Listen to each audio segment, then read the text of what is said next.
বিয়া হওয়ার পর যদি বাপের বাড়িতে যাই হুম তাহলে বাবা বলে কি রে মা কি এনে দেবো খাবার বল তুই কি খাবি বল।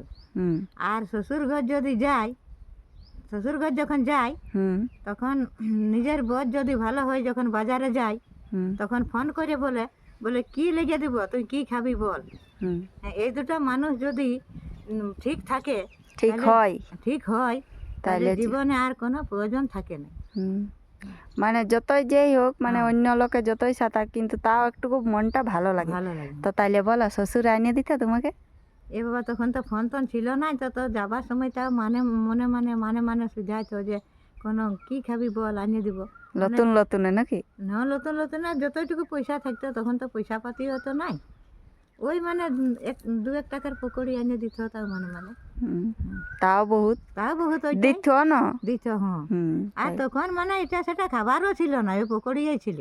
হুম, তো পকোড়ি দিত কোনোদিন 2 টাকার কোনোদিন 5 টাকার, এমনি যেবার যেমন পয়সা থাকতো হুম, মানে আনিয়ে দিত লুকাই লুকাই। দেখো শাশুড়িকে লুকাই হ্যাঁ। লুকাই এনে দিত আর আমরাকে গাল দিও। আহ, তো তোমরা সেই ঘরেও তো তোমরা এখন শাশুড়ি হয়েছে ওই জন্য দিও নাকি? না আর গো, তখন তোমাদের শাশুড়ি লাই তোমারকে দিত। তখন আমাদের মানে ওইটাও ছিল। শাশুড়ি তো রূপ দেখাবে, আমরাও দিব।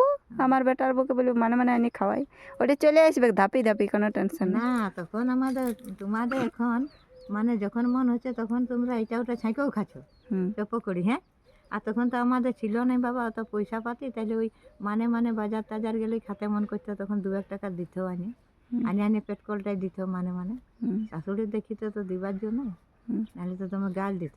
হুম শাশুড়ির গালের ডরে মানে দিত। হুম তুমি দুটি একটা পোটলাই করে পকোড়ি আনি 2 টাকার কবু 5 টাকা দিয়েছে বাবা, খাইয়েছি, হুম ওটা মিছা কথা বলবো না।